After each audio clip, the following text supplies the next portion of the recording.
Hey everyone, welcome back to A-Level Lessons. Today we're going to be discussing why you should do literature and English at A-Level. So before I go on this huge pitch about how literature is amazing and you should totally do it, let's talk a little bit about what studying literature in English at A-Level actually entails. At the H1 level, there is only paper 1, reading literature.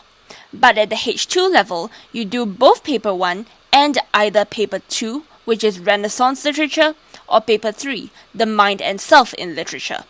Do note that even though the papers are called electives, you don't actually get to elect which one you're doing, the school chooses for you. So if it really matters to you which paper you're doing, just check with your school's English department ahead of time to make sure that they're doing what you want to do. Now let's move on to a discussion of the actual structure of the papers. Paper 1, the compulsory paper, involves one poetry comparison unseen. That's when you get two poems that you've never seen before and you need to compare and contrast some of their linguistic and thematic elements. One prose set text essay. So that confusingly enough can come in an essay or passage-based question. And one drama set text essay. Again, that may come in an essay or passage-based question. As you can see at the bottom of the slide, an example of an essay question would be something like, what is the significance of the dramatic portrayal of time in Tom Stoppart's Arcadia? It's extremely broad and you can pick and choose evidence from anywhere in the text. In comparison, passage-based questions are a little more narrow because they give you an extract and expect close analysis of the language used, the themes, and the implications of the happenings in the passage on the rest of the text. Moving on to papers 2 and 3, they involve one unseen, so this may be a poem, a prose extract, a drama extract, anything that's sort of in relation to the time period or the theme that you have been studying that you have probably never seen before. One set text essay, which is pretty much like the set text essay in paper 1, except there are no passage-based questions in papers 2 or 3. And there's also one comparison of two set texts, which is pretty much like the single text essay, except you have to compare how two different texts represent the theme or motif or whatever they set you. Again, you do not get to choose which set text you're doing, but there is a list of potential set texts that your schools will be choosing from, so if you're interested in finding out more, you can check out the syllabus document, which I will be linking down in the description below. Alright, so now we can finally talk about what are some good reasons to do literature in English at A-levels. First up, the super pragmatic reason is that if you want to be part of the humanities program or take on the humanities scholarship offered by MOE, then you have to do literature in English. No ifs, no buts, unfortunately, that's life.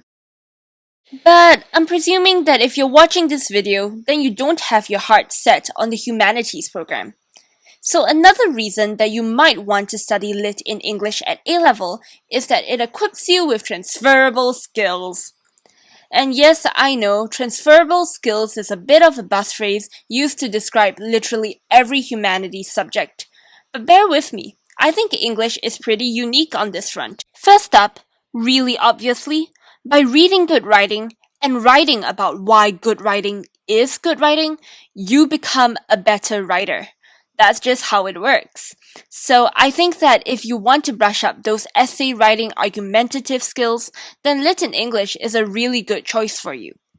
But beyond that, comparison essays, well, really all Lit essays, but especially comparison essays, really train up your analytical and observational skills because that's literally what they test for.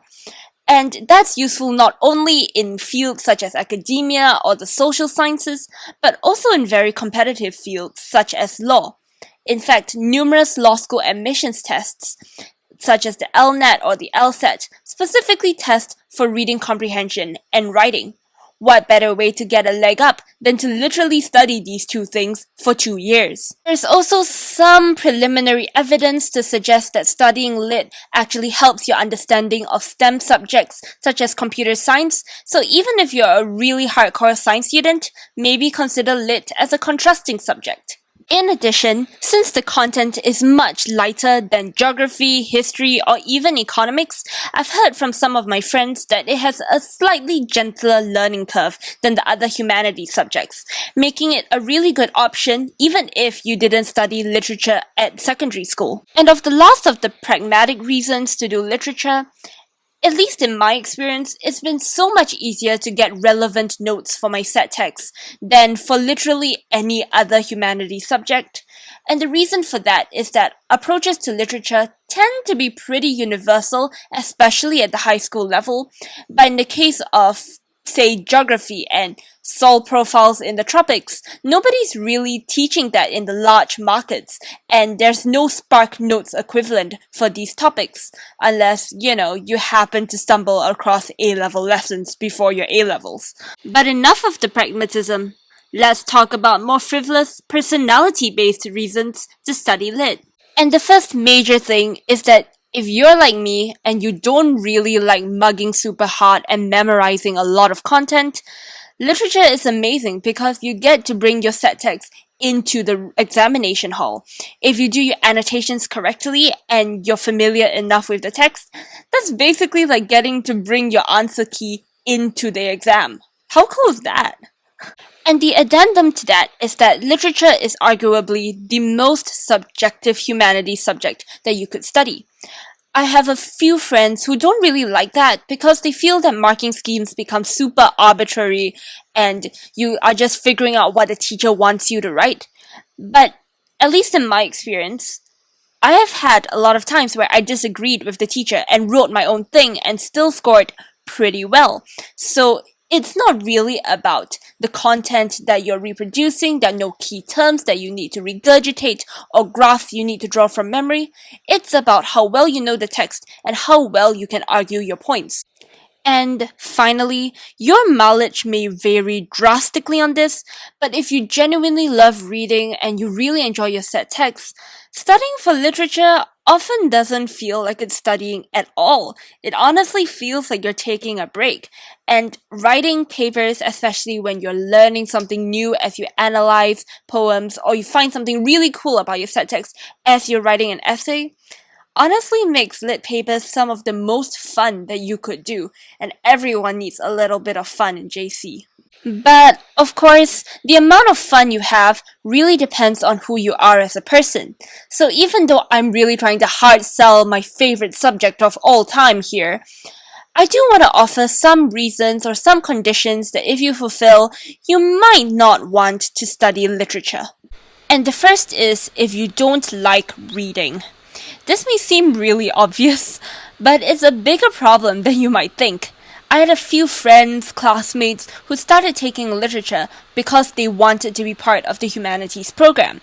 But they didn't like reading at all, and it honestly made their journey extremely difficult, and they hated every moment of it. They really regretted taking lit. So even if you think that lit can give you material advantages or something, do really seriously reconsider if you don't even like reading in the first place.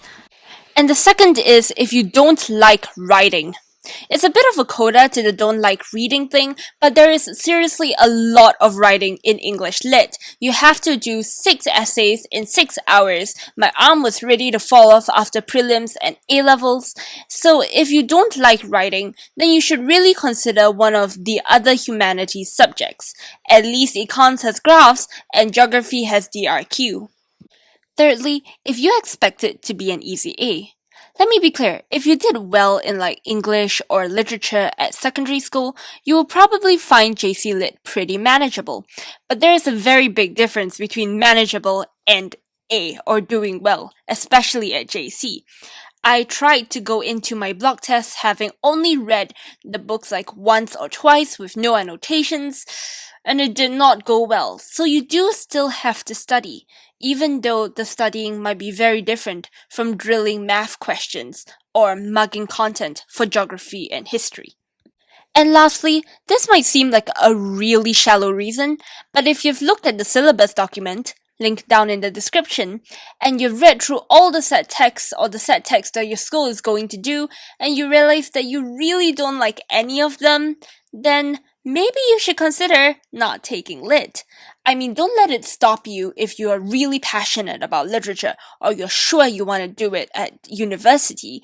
But if you're on the fence, set text can be the tiebreaker. So, yeah, that was my discussion on whether you should study literature at A level. I don't know if you can tell, but I'm not really your usual A level lessons narrator. So, if you're wondering why you listened to a random stranger ramble about life advice for the last 10 minutes, a little about me. I'm a JC3 student, currently waiting for A level results, and if everything goes well, I'll be studying English literature at university. So, this will hopefully be the first in a long series of videos covering lit, especially in relation to the Singapore GCE A levels. So if you want to hear more from me, please subscribe. If you liked this video and this new series, leave a like or a comment. If you didn't like this video and never want to hear from me again, leave a like or a comment. Who knows? Maybe I'll listen.